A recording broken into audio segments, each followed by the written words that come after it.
So you've got your idea, it's time to make it into a stencil. What do you need? You need material. And there are certain materials that work way better for Rainworks than others.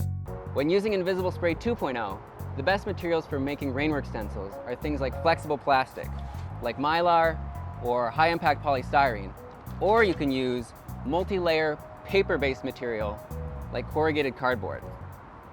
You can scavenge your house, find old shoe boxes, cardboard boxes, even cereal boxes work well for making a Rainworks stencil. This stuff is really nice. This will be good.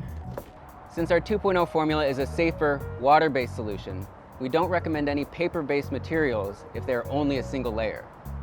Materials like cardstock and mounting board will curl if exposed to water, so they don't work great as a Rainworks stencil material. Since corrugated cardboard has multiple layers though, it can't curl, making it a great material for a Rainwork, especially if you're just at home. Once you've got your material, it's time to cut out your design.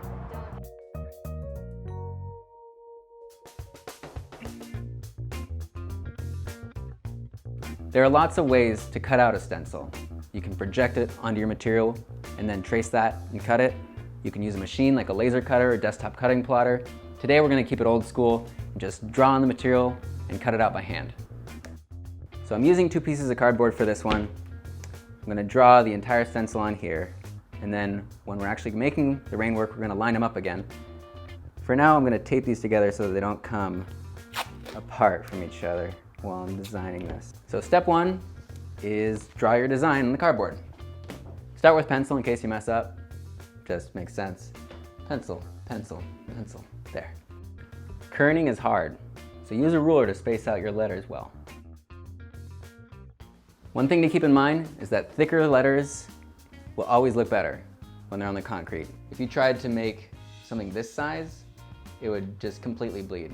It always bleeds a teeny tiny bit, so you gotta be really careful, even if you spray it perfectly. So, design constraint.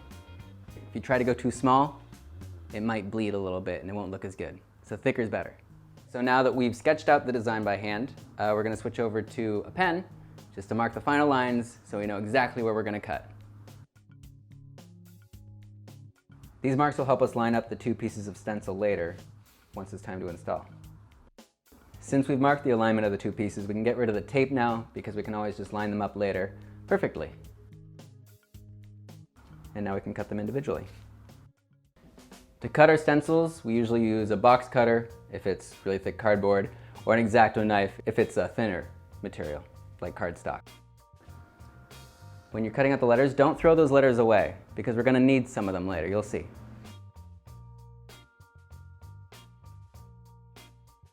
We made a mess, but we finished cutting it. And you'll notice that a lot of our letters are missing a piece of them. This piece that they're missing is called the counter, and we can actually put those back. And I'm going to show you how to do that. String theory is when we use strings to hold the counters floating in place in the stencil.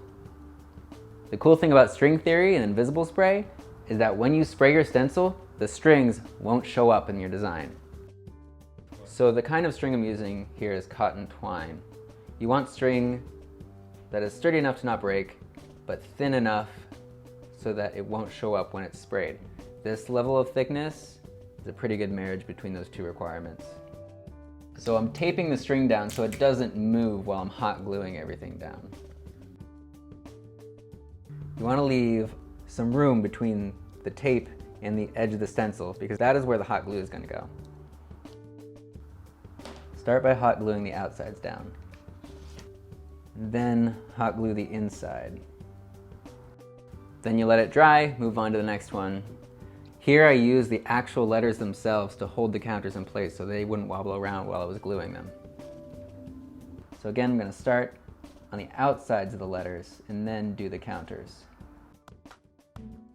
So if you don't have a hot glue gun and you just want to be able to use tape to hold the string down, we recommend cold weather HVAC tape. This is the kind we use, and so you can use it instead of hot glue and instead of normal tape to hold down your counters. So I used the letters to hold the counters in the perfect spot while I was securing them in place.